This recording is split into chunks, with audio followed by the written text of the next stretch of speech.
Hello नमस्कार साथियों, स्वागत है आपका एक बार फिर से हमारे इस प्लेटफॉर्म प्रोग्रेशन एकेडमी पर। और जहां मैं प्रतीक जैन आपके साथ अब चलूंगा मैथ्स के सफ़र पर। यहां पर मैथ्स के सफ़र पर हमारी एक नई सीरीज शुरू होने वाली है, जो कि है मैथ्स रैपिड एक्स। जैसा कि आपको नोटिफिकेशन मिल गया होगा, इसके अंदर हम क्या करेंगे, 10 दिन 10 क्लास 10 क्वेश्चन, यानी कि 10 दिन तक 10-10 क्वेश्चन की एक एक ऐसी क्लास आएगी, जिसके अंदर आपके एग्जाम ओरिएंटेड पूरे कंप्लीट क्वेश्चन होंगे। सभी टॉपिक के, आपके जो भी टॉपिक है मैथ्स में, सांख्यिकी में और रीजनिंग में, उन सभी टॉपिक पे एक बिल्कुल ऐसा टेस्ट होगा जैसा कि आपके एग्जाम में बिल्कुल क्वेश्चन आने वाले हैं। तो यहाँ पे टोटल 10 क्वेश्चन का मामला है। आपको पता है कि 10 क्वेश्चन जो एग्जाम में आने वाले हैं, 10 जिसमें सांख्यिकी के भी होंगे, 2 क्वेश्चन उसमें रीजनिंग के भी होंगे और मैथ्स के भी होंगे। तो ये सभी क्वेश्चन आपने अब तक सारी क्लासेस देख चुके होंगे। पर असल में होता यह है कि क्लासेस काफ़ी सारी होती है, फॉर्मूले हम याद रख लेते हैं, लेकिन क्वेश्चन की प्रैक्टिस नहीं हो पाती। अब लास्ट टाइम पे मैथ्स के कितने क्वेश्चन हम प्रैक्टिस करें, कितने क्वेश्चन हम निकालें, क्योंकि टाइम कंज्यूमिंग काफ़ी ज़्यादा होता है। तो कौन सा इंपॉर्टेंट है, कौन सा नहीं है, इसके लिए हम आपके लिए एक ऐसी सीरीज लेकर के आ रहे हैं जो कि रैपिडेक्स। बिल्कुल बिल्कुल जैसे एग्जाम ओरिएंटेड आपकी सीरीज होती है। जैसे कि 10 के 10 क्वेश्चन आपको लगेगा जैसे आप एग्जाम दे रहे हैं, एग्जाम में बैठे हुए हैं। तो आप जो एग्जाम में गलती करते हैं वो नहीं करेंगे, क्वेश्चन करना सीखेंगे। कई ऐसे क्वेश्चन है, इसमें मैं आपसे ये उम्मीद रखूंगा कि आपको फॉर्मूले पहले से आते होंगे, क्वेश्चन आप एक बार कर चुके होंगे।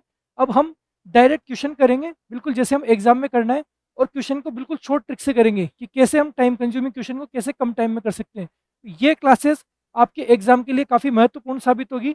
अगर आपको क्लास पसंद आती है तो आप लास्ट में कमेंट करके बताइए, और इसी तरीके से ये सीरीज कंटिन्यू रहेगी। ये आपका एक तरह से पूरा मैथ्स और सांख्यिकी और रीजनिंग का कंप्लीट रिवीजन होगा। तो ठीक है, स्टार्ट करते हैं आज की क्लास। जैसा कि हमारा ही है फर्स्ट क्वेश्चन। जो ये पूरी जो क्लास है वो गणित और तर्क शक्ति के अभ्यास के ऊपर रहने वाली है। आपको इसकी पीडीएफ टेलीग्राम पर पहले ही मिल जाएगी। आप चाहो तो टेलीग्राम से उस पीडीएफ को निकाल के पहले खुद भी क्वेश्चन कर सकते हैं, एज ए टेस्ट के रूप में आप उसको दे सकते हैं।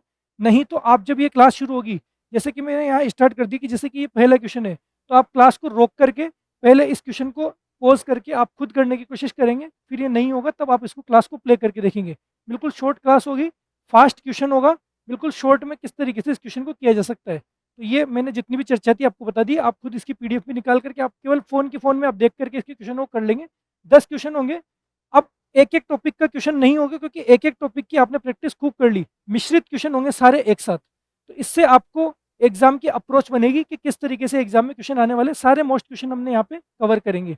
हर सीरीज में हम अलग अलग क्वेश्चन को लेते हुए चलेंगे। तो स्टार्ट करते हैं आज की फर्स्ट सीरीज का फर्स्ट क्वेश्चन। क्वेश्चन क्या है? क्वेश्चन ये बोल रहा है, यदि a plus B plus C बराबर 9 है और A B plus B C plus C A बराबर 26 हो, तो A square plus B square plus C square का मान क्या होगा? अब इस तरीके का क्वेश्चन आ जाए तो हमें यहाँ पे ए बी बी सी सी ए और ए स्क्वायर बी स्क्वायर सी स्क्वायर इस तरीके से दे दिया जाए, तो आपको सीधे सीधे एक सर्वसमीकरण आपके दिमाग में आ जानी चाहिए। वो सर्वसमीकरण है ए प्लस बी प्लस सी का होल स्क्वायर। ये सर्वसमीकरण आपके दिमाग में आ गई तो ये क्वेश्चन करना बहुत आसान होता है। इस सर्वसमीकरण का सीधा सा मतलब होता है A square plus B square plus C square plus 2ab plus B C plus C A. चाहे ऐसे भी लिख सकते हैं, चाहे इसको ऐसे भी लिख सकते हैं, 2ab plus 2bc plus 2ca। अब यहाँ पे a प्लस बी प्लस सी का मान यहाँ पे सीधे सीधे दिया हुआ है 9, और A B B C C A का मान भी यहाँ दिया हुआ है, और ए स्क्वायर बी स्क्वायर सी स्क्वायर का मान यहाँ पे पूछा गया है। यानी कि यहाँ पे आपसे सिर्फ इसका मान पूछा गया है। ठीक है, इसका मान पूछा गया, बाकी के दोनों मान दिए हुए हैं। तो हम जो दिया हुआ है उसको सीधे रख लेंगे। ए प्लस बी प्लस सी का मान हो गया 9, तो यहाँ पे हो गया 9 का स्क्वायर बराबर A square plus B square plus C square का मान हमसे पूछा गया है, तो ये जो पूछा गया है उसको छोड़ देंगे। फिर आपके पास में क्या है, प्लस 2 की जगह 2 लिख दिया, और A B plus B C plus C A का मान है यहाँ पे 26। सीधे से यहाँ पे रखा 26। अब इसको सोल्व कर लीजिए, आपके पास में सीधे से आंसर आ जाएगा। यहाँ हो गया 81, यहाँ जिसका मान हमसे पूछा गया है वो, और यहाँ पे 26 दूनी 52। ठीक है, अब ये उस तरफ जाएगा तो ये 81 माइनस 52, और यहाँ पे हो जाएगा क्वेश्चन मार्क। ठीक है, तो यहाँ पे जो भी है इसको घटाने पर जो भी मान आएगा वहाँ पे आपके ये आ जाएगा। 11 में से 2 गए तो 9, और 7 में से 5 गया तो 2, 29। तो 29 किसका मान है? Question mark. और क्वेश्चन मार्क क्या है यहाँ पे? A square plus B square plus C square. इसी का मान हमसे पूछा गया था, तो ये हो जाएगा आंसर 29, क्वेश्चन नंबर 1। ठीक है, चलेंगे नेक्स्ट क्वेश्चन पर। अब नेक्स्ट क्वेश्चन है, ये आपके बहुपद का क्वेश्चन है। अब इस क्वेश्चन को देखिए, चाहो तो आप यहाँ पे पॉज करके क्लास को आप पहले रोक लीजिए और क्वेश्चन को खुद करने की कोशिश कीजिए। उसके बाद में अब मैं बताता हूँ आपको इस क्वेश्चन को कैसे करना है। यहाँ पे दिया हुआ है कि m के किस मान के लिए x cube plus 2m x square plus 16, ये पूरी जो सर्व समीकरण है, ये पूरा जो है इसको x प्लस 2 से विभाजित होता है। ये x प्लस 2 से विभाजित होता है तो m का मान आपको ज्ञात करना है। अब यहाँ पे विभाज्यता का एक रूल था कि किसी भी जो इससे विभाजित हो रहा है, इससे विभाजित हो रहा है, तो यहाँ पे आपको ये मान उठा करके इसमें रखने पर इसका मान 0 हो जाएगा। ये समीकरण मैंने आपको बताया था कि यदि x प्लस 2 से ये समीकरण विभाजित हो रहा है तो इसका मतलब x प्लस 2 से विभाजित यानी कि x बराबर -2 अगर आप इसमें रख दें, x बराबर -2 इसमें रखने पर ये पूरा किसके इक्वल हो जाएगा, 0 के इक्वल। ये पूरा 0 के इक्वल होना चाहिए। तो सीधी सी बात है, इस तरीके से विभाज्यता का रूल आपको दिया जाए, विभाजित दिया जाए और m का मान पूछा जाए, आपको सीधे यहाँ जो भी दिया हुआ है तो x प्लस 2 है, x प्लस 2 इसका मतलब x प्लस 2 बराबर 0, तो x बराबर हो गया -2 और -2 उठा करके इसमें रख दो, तो सीधे से आपके पास में -2 उठा के रखा तो ये हो गया -2 का क्यूब -2 m की जगह m, फिर x की जगह -2 का स्क्वायर प्लस 16 और इसको आगे सोल्व कर लेंगे तो -2 का क्यूब क्या हो जाएगा, 2 इंटू 2 इंटू 2, ये तो हो गया 8, माइनस इंटू माइनस प्लस, फिर वापस से माइनस, यानी कि माइनस के ऊपर विषम संख्या है तो ये आ जाएगा माइनस। फिर यहाँ पे आपके पास में माइनस का 2m और अंदर ब्रैकेट में आ गया -2 का स्क्वायर, तो 2 का स्क्वायर तो 4 और माइनस के ऊपर स्क्वायर यानी कि प्लस, तो अंदर तो बचा प्लस का 4 और 4 को यहाँ बाहर गुणा करेंगे तो यहाँ 4 दूनी 8, m की जगह m और प्लस को माइनस से गुणा करेंगे तो माइनस, ठीक है। फिर यहाँ पे प्लस का 16 और ये पूरा किसके इक्वल हो जाएगा, 0 के इक्वल। अब यहाँ प्लस का 16 है, यहाँ माइनस का 8 है, तो यहाँ पे क्या बचा, सिर्फ प्लस का 8, मतलब 16 में से 8 गए तो 8, और यहाँ पे क्या बचा माइनस का 8m बराबर 0। अब ये माइनस का 8m है, इसको इधर की तरफ ले जाएंगे तो ये माइनस प्लस का हो जाएगा, 8 तो यहीं का यहीं रहा और ये 8m इधर जाकर के प्लस का 8m, m का मान आपको निकालना है, तो ये m अब यहाँ गुणा में तो नीचे भाग में चला जाएगा, तो 8 बराबर m के गुणा में जो 8 था वो इसके नीचे भाग में चला जाएगा और ये 8 से 8 गया तो m का मान आ गया 1। और यही पूछा गया था कि m का मान क्या है, m का मान हो जाएगा 1, ठीक है। तो ये आपका बहुपद का क्वेश्चन था। हर टाइप के क्वेश्चन करेंगे, जो इस सीरीज में नहीं आया वो अगले टेस्ट में आएगा, अगले में नहीं आएगा तो उससे अगले में आएगा। 10 दिन तक 10 क्वेश्चनों की 10 सीरीज चलेगी, उसमें सारे इंपॉर्टेंट क्वेश्चन आपके कवर हो जाएंगे। बस आपको लगातार सारे क्वेश्चन करते हुए चलना है, आपका मैथ्स रीजनिंग का कंप्लीट रिवीजन हो जाएगा। और ये 10 नंबर का मामला है, तो उम्मीद है आप इस चीज़ का महत्व समझ पा रहे हैं कि जहाँ 30 क्वेश्चन करने आपके लिए सबसे ज़्यादा जरूरी है कि सबसे पहले तो आपको 40% क्लियर करना है, उसमें 10 क्वेश्चन का वेटेज अकेला ये पोर्शन रख रहा है, तो 10 क्वेश्चन आपके लिए कितने मायने रखते हैं ये आप समझ जाएंगे, ठीक है। चलेंगे नेक्स्ट, यहाँ पे देखेंगे ये क्वेश्चन नंबर सिस्टम का है। अब इसमें दिया हुआ है 0.3 प्लस 0.4 प्लस 0.1 और 2 के ऊपर बार, 2 के ऊपर बार का पी वाई क्यू के रूप में मान क्या होगा। अब पी वाई क्यू के रूप में मान निकालना है तो इसको सिंपल फॉर्म में हम लिखेंगे। सिंपल फॉर्म में लिखने के लिए 0.3 है, 0.3 को क्या लिख सकते हैं कि कोई भी संख्या है दशमलव में लगा हुआ है, जैसे 0.3 है, यहाँ पे अगर दशमलव को हटाएंगे तो नीचे क्या लग जाएगा, 1 0। ये तो हमें बिल्कुल बेसिक रूल है, ये तो पता ही होता है। तो इसलिए 0.3 का मतलब क्या हो गया, इसका मतलब हो गया 3/10। 0.4 का मतलब वही दशमलव हटा तो ये हो गया 4/10, ठीक है। प्लस का चिन्ह था तो प्लस का चिन्ह, यहाँ भी प्लस का चिन्ह था, प्लस का चिन्ह। आगे 0.12 का ऊपर बार, इसको अगर सोल्व करेंगे 0.12 के ऊपर बार, इसको कैसे सोल्व करेंगे, वही सबसे पहले तो हमने लिख दिया ये पूरा ऐसे कैसे। अब जिस संख्या पे बार नहीं है वो तो हो जाएगा माइनस, फिर नीचे जितने संख्या के ऊपर बार है उतने तो 9 और जितनी पर बार नहीं है उतने 0, यही रूल था। भाई जितनी संख्या के ऊपर बार है उतने तो आ जाएंगे नीचे 9, जितनी संख्या के ऊपर बार नहीं है दशमलव के इधर उतने आ जाएंगे 0, और जिस पे बार नहीं है वो ऊपर घट जाएगा। तो यहाँ पे इसका मतलब आ गया ये 11/90। तो 11/90 को हम यहाँ पे लिख देंगे 11/90। अब तो कुछ ही नहीं है, बस सीधे एलसीएम लेना है। एलसीएम लेने के लिए 90 इनका एलसीएम हो जाएगा 10 और 90 का, 10 90 में भाग दिया 9 बार, 9 तिया 27, फिर वापस से 10 90 में 9 बार, 9 चौक 36, 90 का 90 में एक बार, 1 इंटू 11 11। अब यहाँ पे आपके इसको जोड़ेंगे तो 7 और 14, 2 2 4 3 7, 74/90, 74/90 ऑप्शन बी, ठीक है। तो नंबर सिस्टम वाले चैप्टर में आपके ये वाला इस टाइप के क्वेश्चन आने बहुत इंपॉर्टेंट है, क्वेश्चन इस टाइप के क्वेश्चन आ सकते हैं। ये आपको बार वाला क्वेश्चन समझ में आना चाहिए कॉन्सेप्ट। ये जो हमने किया कि भाई जितनी संख्या के ऊपर बार है उतने तो नीचे 9 लगेंगे, जितनी पर बार नहीं है उतने 0 लगेंगे। इसके 2 या 3 रूल थे, आप केवल इतना सा देख लो, आपके लिए कंप्लीट समझ में आ जाएगा। चलेंगे नेक्स्ट। नेक्स्ट है कि एक 32 सेंटीमीटर ऊंची और 18 सेंटीमीटर त्रिज्या वाली एक बेलनाकार बाल्टी रेत से भरी हुई है।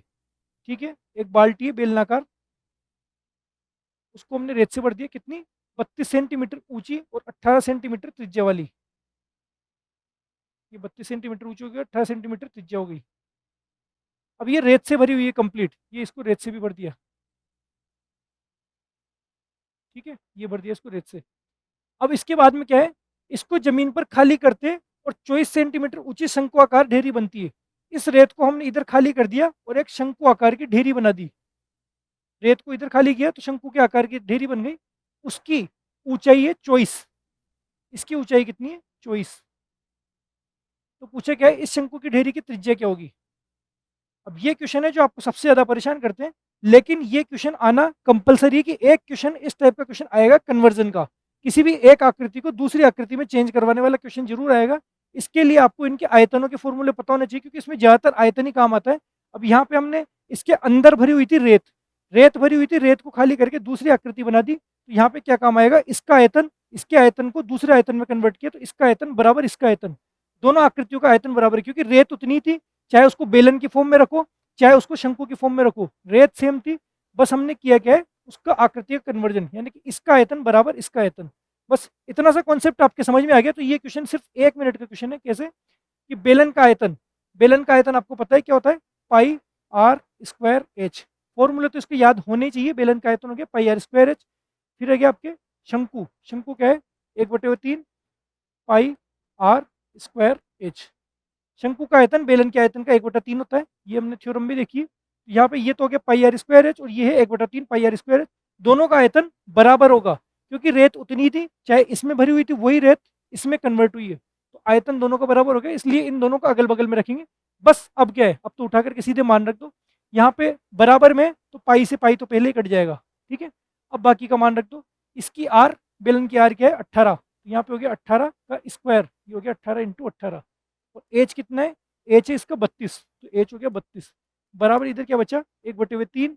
और आर इसकी कितनी है, आर इसकी ज्ञात करनी है, आर स्क्वायर। और एच कितना है इसका 24, एच क्या है इसका 24। बस सीधी सी बात है, इसको काट दो और सोल्व कर लो। 3 से 24 कितनी बार गया, 8 बार। 8 से 8 के इसके बार काटा, 8 चौक 32। अब इधर क्या बचा, 18 × 18 × 4। और यहाँ पे क्या है, आर स्क्वायर, यानी कि आर स्क्वायर, आर स्क्वायर की फॉर्म में इसको बनाना है। ये गुणा करके, या तो आप इसको लिख लीजिए 18 को 18 से गुणा करो और फिर 4 से गुणा करो, फिर देख लो वो किसका स्क्वायर बना। या फिर हम इसको पहले स्क्वायर की फॉर्म में तोड़ दें, दो टुकड़ों में तोड़ दें। जैसे 18 और 18 तो आपको पता है यहाँ पे है ही सही कि 18 × 18 तो है ही सही। और ये जो 4 है इसको भी आप 2 × 2 में तोड़ दो, अब डबल के आपके पास में जोड़ा बन गया। इधर क्या चाहिए, आर स्क्वायर। यहाँ पे एक 18 × 2 बना और एक 18 × 2 बना, यानी कि 18 × 36, 36 × 36 बन गया। यहाँ पे 36 × 36 बराबर आर स्क्वायर। इसका मतलब सीधी सी बात है, यहाँ आर का मान क्या आ गया 36, क्योंकि यहाँ पे 36 दो बार है, ये समझ लीजिए। इधर 36 का स्क्वायर है और इधर आर का स्क्वायर है, तो यहाँ पे स्क्वायर से स्क्वायर गया और आर बराबर 36। सीधी सी बात है, आर का मान आ जाएगा 36। चाहे आप इस तरीके से कर लीजिए, चाहे पूरा गुणा करके 18 × 18 × 4 को गुणा करके और फिर आप उसको देख लीजिए ये किसका स्क्वायर है, चाहे ऑप्शन से देख लीजिए, आपको पता लग जाएगा। बस सीधी सी बात है, इसमें आना क्या चाहिए, कन्वर्जन। एक आकृति से दूसरी आकृति में कन्वर्जन किया, समझ में आ गया आपको क्वेश्चन देखते हुए क्या करना है। फॉर्मूला आपको पता होना चाहिए कि फॉर्मूला क्या होता है, बेलन का आयतन होता है पाई आर स्क्वायर एच और शंकु का आयतन होता है 1/3 पाई आर स्क्वायर एच। सीधा सा उठा करके मान रखा, बराबर में रखा, दोनों को काट दिया, फिर उसके बाद में काफी आसान होता है क्वेश्चन। और ऐसा एक क्वेश्चन 101% आएगा। कन्वर्जन का क्वेश्चन हर एग्जाम में आता है, हर शिफ्ट में आता है, आपकी शिफ्ट में भी आएगा, चाहे आपकी जो भी शिफ्ट हो। ठीक है, चलेंगे नेक्स्ट। फिर आपके एक त्रिज्या 9 सेंटीमीटर वाले अर्ध गोलाकार कटोरे के द्रव को 1.5 सेंटीमीटर त्रिज्या और 4 सेंटीमीटर ऊंचाई वाली बोतलों में भरा जाता है। यानी कि एक अर्ध गोलाकार कटोरा है, ये अर्ध गोलाकार कटोरा, इसकी क्या है त्रिज्या 9 सेंटीमीटर, ये इसकी त्रिज्या हो गई 9 सेंटीमीटर। इसके अंदर कुछ द्रव भरा हुआ है, उस द्रव को 1.5 सेंटीमीटर त्रिज्या और 4 सेंटीमीटर ऊंचाई वाली बोतलों में भरा जाता है। इसको भर दिया हमने बोतलों में, और बोतलों की ऊंचाई है कितनी, 4, 4 तो इसकी ऊंचाई है और 1.5 इसकी क्या है त्रिज्या। बस तो ये पूछ रहा है कि आवश्यक बोतलों की संख्या कितनी होगी। आवश्यक बोतलों की संख्या निकालनी है। संख्या निकालने के लिए हमें क्या करना है, बड़े वाले आयतन में छोटे वाले आयतन का भाग दे देना है और संख्या आ जाएगी। तो बड़ा वाला आयतन तो किसका है, अर्धगोलाकार कटोरे का। अर्धगोलाकार कटोरे का आयतन, अर्धगोले का आयतन क्या होता है? 2/3 पाई आर क्यूब। ठीक है, इसके बटे में क्या कर देंगे, इसके बटे में ये क्या है, बेलनाकार बोतल, तो बेलनाकार बोतल का वही क्या हो गया formula, pi r square h, आयतन का फॉर्मूला है, सीधी सी बात है। इसके अंदर जो भी द्रव भरा हुआ है तो आयतन ही काम आएगा, उसके अंदर भरी हुई चीज के लिए आयतन काम आएगा। इसके आयतन का फॉर्मूला अपॉन इसके आयतन का फॉर्मूला, इससे आपकी क्या आ जाएगी संख्या कि कितनी ऐसी बोतलें चाहिए। बस अब इसको क्या है, सोल्व कर लो। पाई से पाई तो सबसे पहले उड़ा देना है। अब आगे इसको सोल्व कर लेना है। 2/3 की जगह 2/3, यहाँ पे आर क्यूब, आर किसका, अर्धगोले का, और अर्धगोले का आर कितना है 9, तो यहाँ पे आर क्यूब आ गया 9 × 9 × 9। इसके बाद में क्या है, r square h, r square h मतलब यहाँ पे इसका, इसकी आर तो कहती है 1.5, 1.5 इंटू 1.5, एच कितनी है इसकी, एच है यहाँ पे 4। ठीक है, एच यहाँ पे 4 हो गई।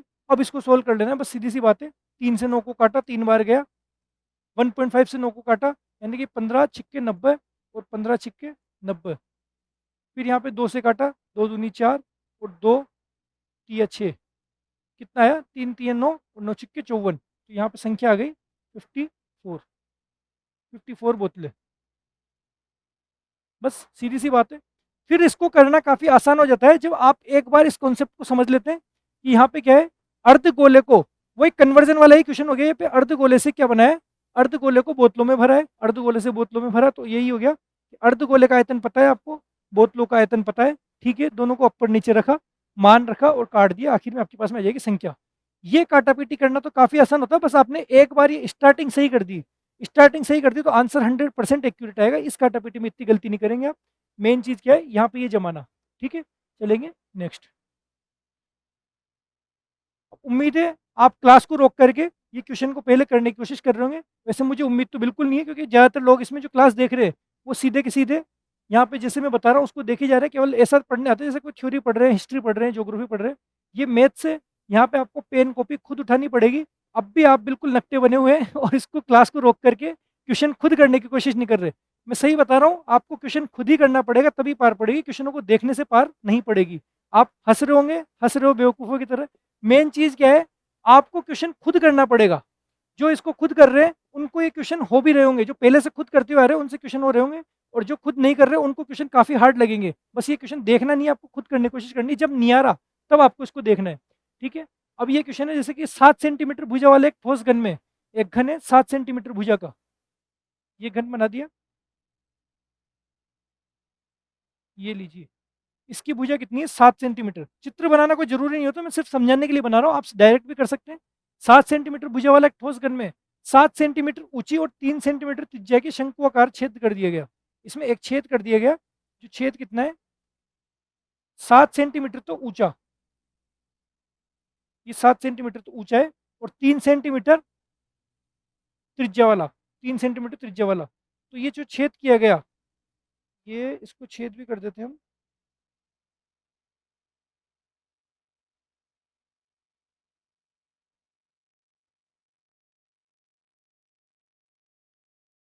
ये वाला हिस्सा इसमें से हटा दिया गया। तब ये पूछ रहा है क्या, कि बचे हुए शेष ठोस का आयतन क्या होगा।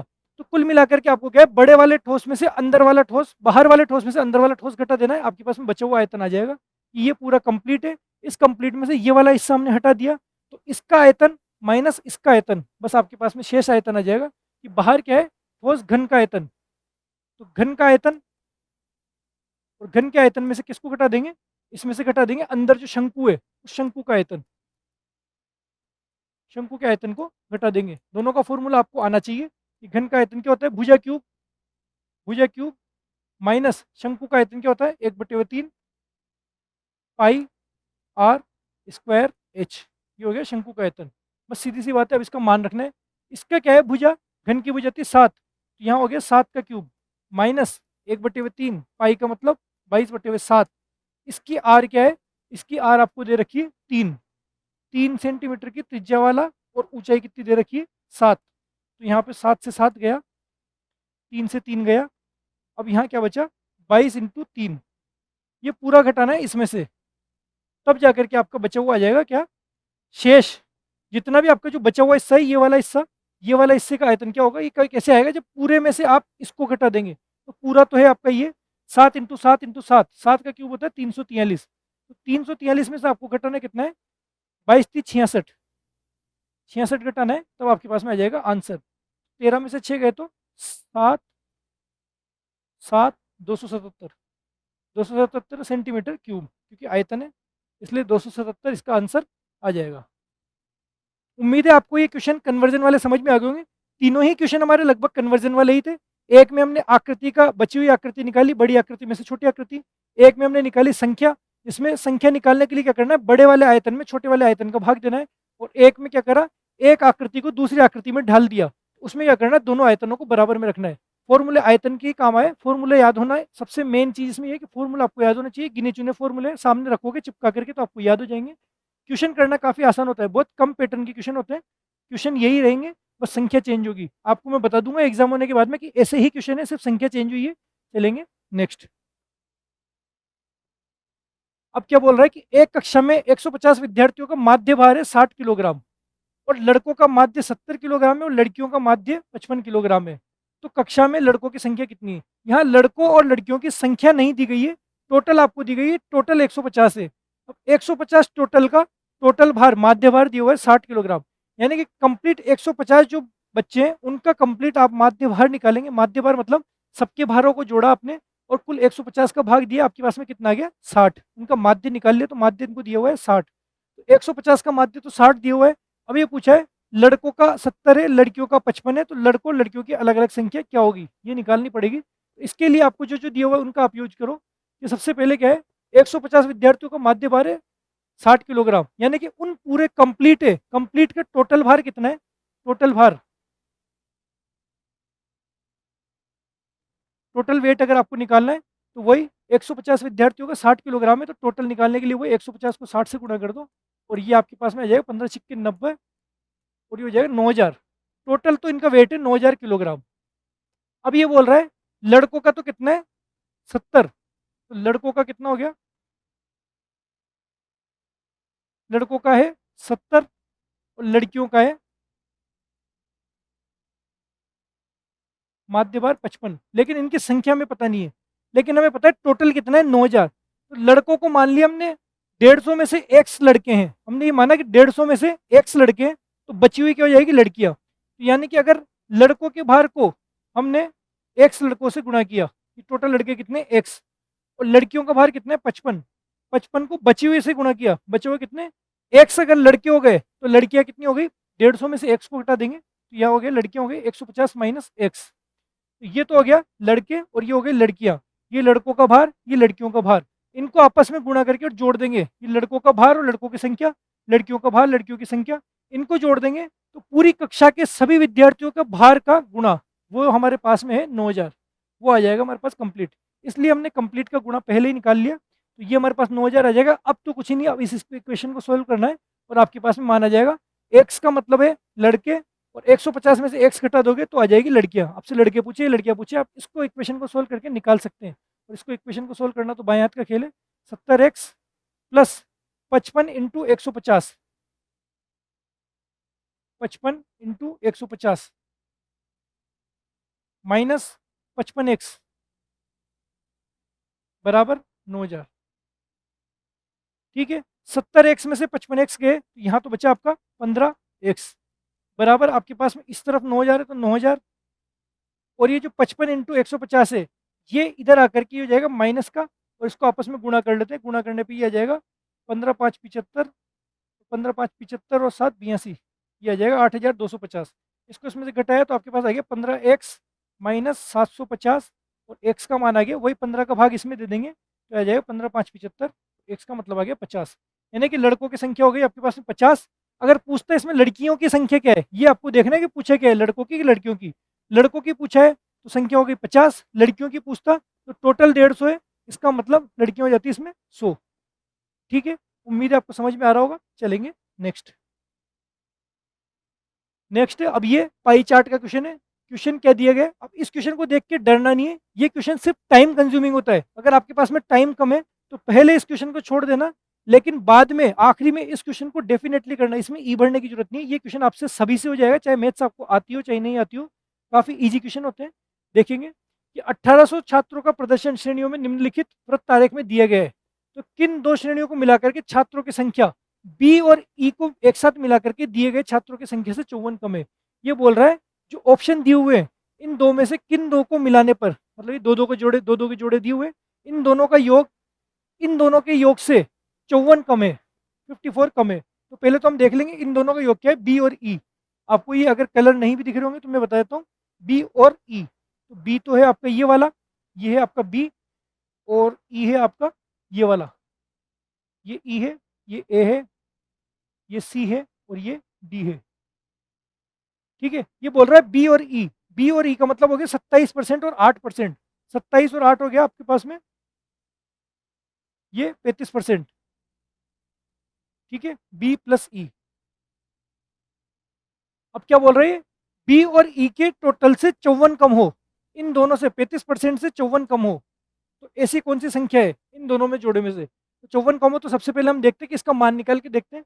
35% निकालना है, टोटल कितना है, इस पूरे चार्ट का मान आपको दिया हुआ है 1800। टोटल कितनी संख्याओं का दिया हुआ है 1800।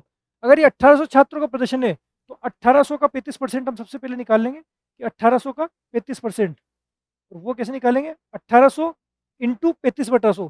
किसी भी चीज़ का परसेंट निकालना है, कैसे निकालते थे, भूल तो नहीं गए ना इसको, कि 1800 का 35%। और ये कैसे निकालना है, 1800 को ऐसे कैसे लिख दिया, का की जगह गुणा का चिन्ह, 35 की जगह 35, और प्रतिशत अगर हटाएंगे तो यहाँ पे नीचे लग जाएगा 100। अब 2 जीरो से 2 जीरो गई, और यहाँ पे इसका मतलब आ गया 18 पंजे 90, 54 और 9 63, 630। 630 तो हो गया 1800 का 35%।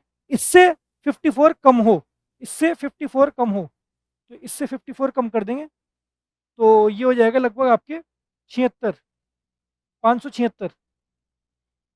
अब हमें ये पता करना है कि 576 किन दो का टोटल आएगा। तो इसके लिए हमें क्या करना पड़ेगा, एक एक ऑप्शन को देखना पड़ेगा। मान लीजिए जैसे ये ऑप्शन है सी और ई। अब सी और ई का मतलब क्या हो गया, सी है आपका 24 और ई है आपके 8। तो 24 और 8 कितना हो गया, 32। अब 32% निकाल के देखो, मान लो हम ऑप्शन ए को चेक कर रहे हैं। ऑप्शन ए को चेक किया तो हमने क्या देखा, सी और ई। सी प्लस ई का मतलब हो गया 24 प्लस 8%, यानी कि ये हो गया 32%। और हमें निकाल के देखना पड़ेगा 32% 1800 का। तो 1800 इंटू 32/100, तो 2 जीरो से 2 जीरो, और 18 को इससे गुणा करेंगे, 18 दूनी 36, 18 तिया 54 और 3 57। तो ये आ गया 576। 576 ही हमें चाहिए था, 576 दिया हुआ है, इसका मतलब हो गया ऑप्शन एक। लेकिन ये तो क्या है, आपके ऑप्शन एक में आ गया।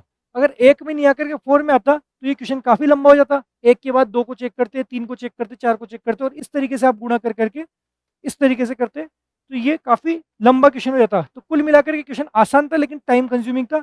इसके लिए हमने ये तो कर लिया एक बार। अब हमें क्या करना है, इसमें थोड़ा सा ट्रिकी दिमाग में इस्तेमाल करना है। ये क्या बोल रहा है कि बी और ई से 54 कम हो, कुल मिलाकर के बोल रहा है बी और ई से 54 कम हो। तो हम डायरेक्टली इतना ना करके, इतनी लंबी प्रोसेस ना करके, सिर्फ आप ये चीज देखो कि ये है बी और ई। बी और ई कितना है, 35%। अब इस 35% से आपको 54 कम करना है, 35% से 54 कम करना है। तो आप सीधे से आप इसको 54 को परसेंट में कन्वर्ट करके देख लो कि 54 कितना परसेंट हो रहा है 1800 का। कि 1800 का कितना परसेंट, कितना परसेंट, यानी कि एक्स परसेंट बराबर है 54। हमें यही ज्ञात करना है कि कितना परसेंट है। तो एक्स का मान निकाल लेंगे, एक्स बटा 100, एक का की जगह गुणा, और यहाँ पे 1800 बराबर 54। ये बिल्कुल सिंपल फॉर्म है कि आप इसमें कभी गलती नहीं करेंगे इस तरीके से जमाएंगे तो। बाकी कई तरीके होते हैं इसको जमाने के। 2 जीरो काटी, 18 नीचे गया, 18 तिया 54। इसका मतलब ये आ गया कि जो 54 है ये 1800 का 3% है। क्या है, 3%।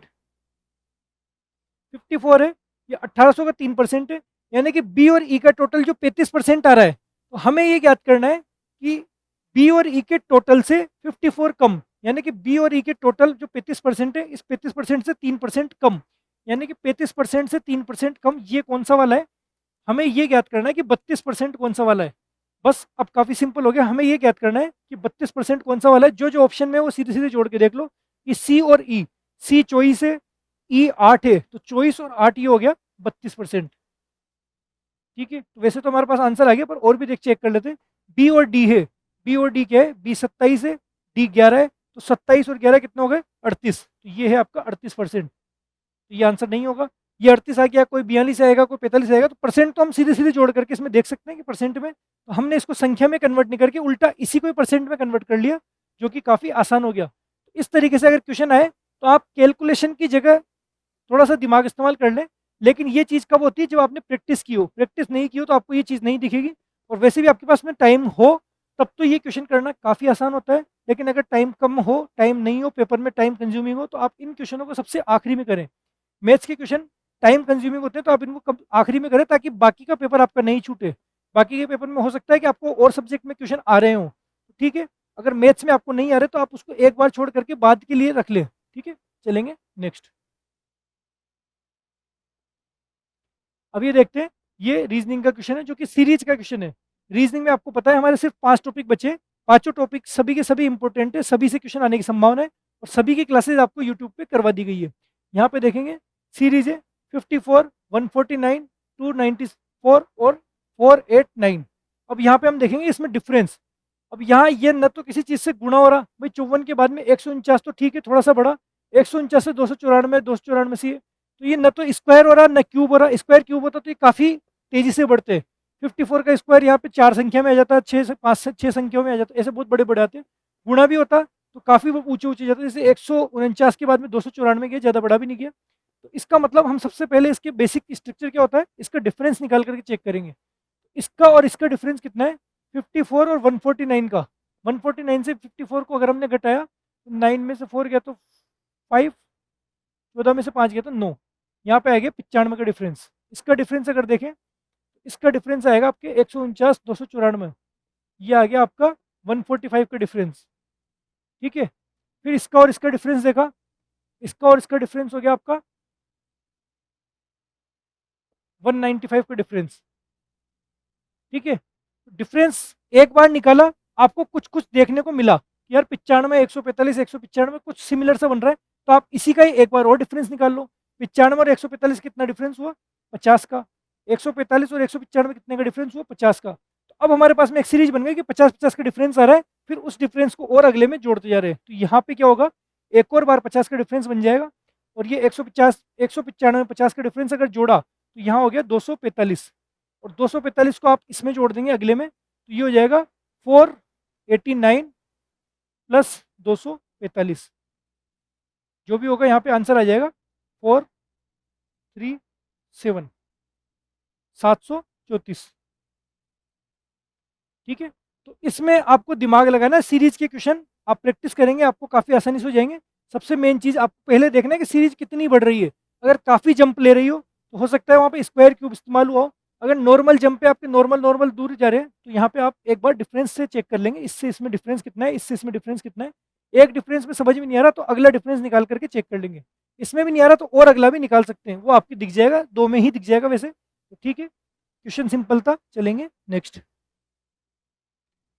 अब यहाँ पे सादृश्यता का क्वेश्चन है, ये क्वेश्चन आने की संभावना है पूरी पूरी इस तरीके से। तो यहाँ पे कह दिया हुआ है ABCD, यहाँ पे इस तरीके से क्वेश्चन दिया होगा, 4 तरीके की चीजें दी हुई होगी, यहाँ पे चौथी मिसिंग होगी। ज्यादातर इसी पैटर्न का क्वेश्चन बनता है, चाहे वो ABCD में हो, चाहे कोई संख्या में हो, चाहे नामों में हो। नाम में भी हो सकता है, अंक में भी हो सकता है, और ABCD वाले में भी हो सकता है, इंग्लिश में भी हो सकता है। तो यहाँ पे आपके सीरीज की टाइप से ABCD का संबंध किससे, इसका संबंध जो इससे है वही इसका संबंध इससे होगा, यहाँ आपको ये पता करना होता है। तो इसका इससे क्या संबंध है, ABCD का इससे संबंध है कि ABCD ये लगातार है, यहाँ पे वैसे ही WXYZ, तो यहाँ पे A का संबंध W से हो रहा है, B का संबंध X से हो रहा है, C का संबंध Y से, और D का संबंध Z से। आप कैसे भी मान लो, यहाँ पे ये शुरू के 4 है, यहाँ पे लास्ट के 4 है, या हम कोई संबंध निकालने की कोशिश करें तो आप ये देखो कि A और W, A और W, तो W जैसे 23 होता है, ये 23, ये 24, ये 25, 26 आप संख्या से भी निकाल सकते हो, और ये होता है आपके 1 2 3 4। तो अगर आप इसको जोड़ो, अगर इस तरीके से देखो, इसका रिवर्स संबंध अगर देखो, रिवर्स संबंध में आपके पास में एक संबंध बन रहा है कि A और Z, A प्लस जेड आपके 27 अंक बनेगा। A का मतलब हो गया 1, Z का मतलब हो गया 36। फिर आप देखोगे B और Y, इसमें अगर संबंध देखोगे तो B हो गया 2 और y हो गया आपके 25, इसमें भी आपके टोटल बन जाएगा 27। इस तरीके से भी देख सकते हो। c और x इसमें भी टोटल आ जाएगा 27, और d और w इसका भी हो जाएगा 27। तो अगर आप इस तरीके से देखते हो तो टोटल आपका 27 निकाल करके भी आप ये मान निकाल सकते हो। सेम संबंध आपको इससे सेट करना है, इससे अगला वाला क्या होगा जिससे इसका और उसका टोटल 27 है। ये हो गया 5, 6, 7, 8, ठीक है। तो यहाँ पे 5 है, तो यहाँ पे जो होगा वो 22वां होगा, 22, फिर यहाँ पे होगा 21, फिर यहाँ पे 20 और यहाँ पे 19। तो वहाँ पे जो भी ऑप्शन है आपके पास में ये हो जाएगा आपका STUV, T20, U21, विवाह 22। जो भी आपके पास में ट्रिक आपको दिमाग में याद है उस तरीके से भी निकाल सकते हैं। जिस भी तरीके से आपका बैठ रहा है, चाहिए समझ लीजिए ये शुरू के 4 है, ये अंत के 4 हो गए, ये इसके बाद वाले 4 है, ये अंत से जस्ट पहले वाले 4 हो गए। कैसे भी आपको संबंध बनाना, बस ये बनाना कि इसका संबंध जो इससे हो रहा है वही संबंध यहाँ पे इसका फिट बैठाना है, और ऑप्शन से। ये क्वेश्चन ऑप्शन से होते हैं। आपके संबंध हो सकता है एक से ज्यादा यहाँ पे सीरीज बैठे, एक से ज्यादा सीरीज बैठे, तो आपको यहाँ पे देखना है ऑप्शन में कौन सा सूटेबल बैठ रहा है। सबसे पहले ऑप्शन के हिसाब से देखना है कि ऑप्शन से कौन सा सूटेबल बैठ रहा है, वरना इसमें तो कई तरीके के नियम लग सकते हैं, ठीक है। तो इसका आंसर हो जाएगा STUV। ये हो गए हमारे टोटल 10 क्वेश्चन, जिसमें 2 रीजनिंग के भी थे, सांख्यिकी के भी थे, बहुपद के भी थे, संख्या पद्धति के भी थे, और आपके क्षेत्र मिति के भी थे। सभी टॉपिकों के क्वेश्चन आपके 10 के 10 क्वेश्चन इसमें हो चुके हैं। तो उम्मीद है आपकी आज की क्लास में आपको काफ़ी रिवीजन में हेल्प मिलेगी। आप सभी तरीके के क्वेश्चन की एक साथ करने की आपको प्रैक्टिस मिलेगी, और जो आप भूल चुके हैं वो भी आपके रिकॉल हो जाएगा। जो भी इंपॉर्टेंट क्वेश्चन है सबके सब इसमें करने को आपको मिल चुके होंगे। इसी तरीके की ये सीरीज चलेगी। आपको पसंद आ रही है तो आप इसमें बताइए, कमेंट में बताइए। और आपको नेक्स्ट कौन सी क्लास चाहिए, रिवीजन के लिए चाहिए, कौन सा सब्जेक्ट की चाहिए, वो भी आप इसमें कमेंट में बता सकते हैं। तो ठीक है, ये क्लास आपको पसंद आएगी तो इसी तरीके से आपके 10 दिन 10 क्लास 10 क्वेश्चन, यही हमारा जो कॉन्सेप्ट है वही है रैपिड रिवीजन के लिए। रैपिड एक्स मैथ की रैपिड एक्स जो कि सीरीज है 10 क्वेश्चन 10 क्लास और 10 दिन तक। 10 दिनों के अंदर इस तरीके से आप 10-10 क्वेश्चन करेंगे तो सारे जितने भी इंपॉर्टेंट क्वेश्चन है मैथ्स के वो सब आपके हाथों से एक एक बार निकल जाएंगे। तो उम्मीद है क्लास पसंद आई है। मिलते हैं नेक्स्ट क्लास में, तब तक के लिए जय हिंद, धन्यवाद।